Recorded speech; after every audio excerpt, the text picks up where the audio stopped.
What about heavens and hells, and where does all this fit into all the system? Because I haven't mentioned anything about heavens and hells. All I've mentioned about is cycle of lives and becoming one with God. Now we might perceive that to be heaven, becoming one with God, but it actually isn't. There are many types of places. I don't know where they are. I don't know if they're on this planet. I don't know if they're in a different realm. Only somebody who's been there would know, and I'm about to share that a Sakhi in Guru Nanak Dev Ji's times, when Sri Guru Angad Dev Ji, when he was known as Bhai Lehna Ji, before he became the Guru, he asked Guru Nanak Dev Ji about this sort of thing, heavens and hells. And Guru Nanak Dev Ji told him that actually, there are many types of hells and there are many types of heavens. But above all of those, this is not what a Sikh should be aiming for. A Sikh is not aiming to go into heavens. A Sikh is not obviously aiming to go into hells. A Sikh is aiming to come out of the cycle of lives and become one with God. Yeah? And so, Bhai Lehna Ji, obviously who became Guru Angad Dev Ji, asked Guru Nanak Dev Ji to show me that spiritual place, Sachkhand, that's what they call it, when you are one with God. And Guru Nanak Dev Ji goes, well, before you reach there, then there's all these other things. And he says, if you leave wherever they were staying, if you leave this and start walking down that way out of the village, you will come to your destination, you will see. So Guru Angad Dev Ji started walking out of a village in the direction Guru Nanak Dev Ji pointed at, and after a while he came to a place where it was deserted, and everybody living in that place had black faces. Yeah, their bodies were normal, different coloured skin, but their faces were black. And he walked through that small sort of village or that town, and he carried on walking, because he asked Guru Nanak Dev Ji to show him Sachkhand, and he said, well, this obviously isn't Sachkhand, there's people with black faces, this can't be right, so I must keep walking in the direction I've been sent. And then he came to another village, and there were people there with faces, heads with pigs' heads basically, or pigs' faces. And he said, this doesn't look like Sachkhand, this doesn't look like where God resides, so I'll keep walking in the direction I've been sent. And he carried on walking, and he came to another place. There was another place, and this place had people where they had long spikes in their back, so they couldn't bow down. So they couldn't bow down, so they were rigid basically, because they had long spikes in their backs. And he says, this doesn't look like that place where I want to go, so I'll carry on walking. And then he got to a fourth place, and there were people with their faces, their heads put on backwards and their feet facing backwards, like there's these sort of stories that ghosts have their feet backwards and this, like that kind of thing. And the bodies were forwards and their heads were backwards and their feet were backwards. And he says, this definitely doesn't look like that place that I've asked, so I must keep walking. And he walked, and he went to the fifth sort of area he went to was Sachkhand, and that's where he saw what he saw, of how people are immersed in God. Because we'll be thinking, sitting here, well, I would be, if I was in your place, that I want to see that place, that this speaker's told us about all of this, and he's told us about Sachkhand. So that's what Guru Angad Dev Ji did, and Guru Nanak Dev Ji showed him. And then when he came back, he was obviously very thankful for being shown Sachkhand, but he had obviously all these questions. Why were people like this in those places? Guru Nanak Dev Ji told him that the first place he went to with their faces blackened were people who take loans. Now, a lot of students here, and they take these student loans out, and some people don't pay them back.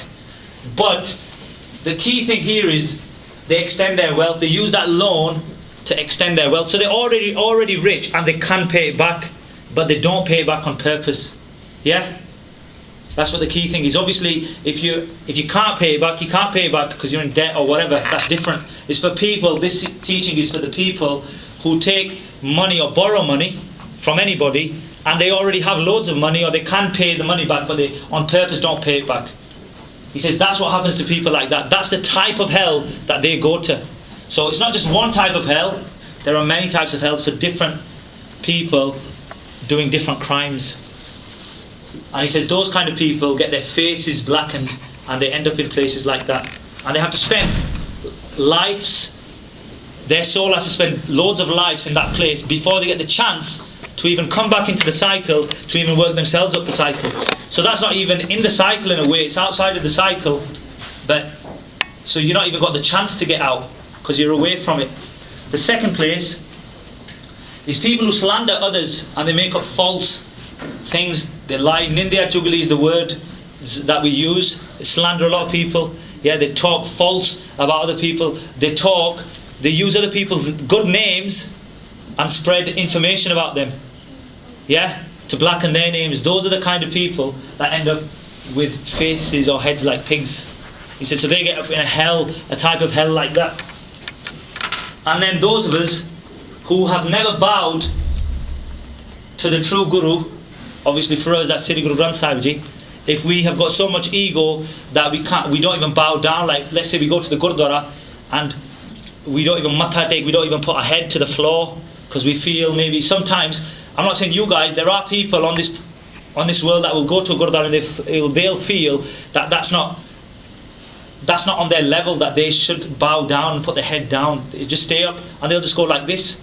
So they haven't really done, they haven't really bowed properly, because it's above them to put their head down and go down to the floor. So they go to a hell where they get these spikes in their back, so they can't bow to anybody. And then, like I said, when we die, we get that knowledge, what this creation's about in that period. We understand it, and then we want to do everything. We want to release ourselves. We want to do charity in the world. We want to remember God. We want to bow down, but it's too late then, because we've done the crime. We have to do this time. That wasn't meant to be a joke, but so that was those who never bowed to the true Guru. Yeah. And then there's those people who sell their wives and sisters and daughters off to make profit. Again, they're already rich people. Yeah, they've already got money. They don't need more money. But they set up this business, and there's a lot of that goes on in the world, that they sell, people who sell women, or people, so this doesn't get ladies out, because this doesn't say, this mentions those who sell their wives, sisters and daughters. Usually men would do this, but it also counts those women who have abortions if they know they're going to have a daughter. Yeah, so it works for females as this, and then they get a hell like that. So there are heavens and hells in this world, and there's different types of paradises for doing different kinds of things. Like in the world, there's something called, in Punjabi we say pon and paap. Yeah, we all know what paap is, yeah? Doing bad things, and we say something that's pon is doing a good action. Giving to charity, that's a pon. Doing good things, helping others, helping an old lady across the road, that would come under pon. Yeah? For those pons and paaps, you've got heavens and hells. But Sikhi is above that. Sikhi doesn't really think about good actions in the way that you're just doing them because you're just doing them because you want to do a good action. Because I know if I do this, help this old lady across the road, because she's my neighbour, she might die next week and leave me her house or something. You see what I mean? You're doing it for a reason. If you do these good and bad things for reasons, that's not what Sikhi tells us to do. Even doing good things for reasons. But if you did good things for a reason, you might get to spend time in a type of what you might call a heaven, or different religions call a paradise. But that is out of the cycle, and you might get some time to spend there. But after a while, again, once you've done what you've done, you spent your time there, you'll come back into that cycle, trying to work your way out. So those heavens and hells are not really what Sikhi is all about. And obviously, people who go to Sachkhand, like Sri Guru Angad Dev Ji, got that chance because he followed the teachings of the true Guru. He followed the teachings to the full. For us, the true Guru is Sri Guru Granth Sahib Ji. If we follow the teachings to the full, we will definitely come out of that cycle and we will go to Sachkhand. We won't spend time in heavens or hells, because that's not what Sikhi is about.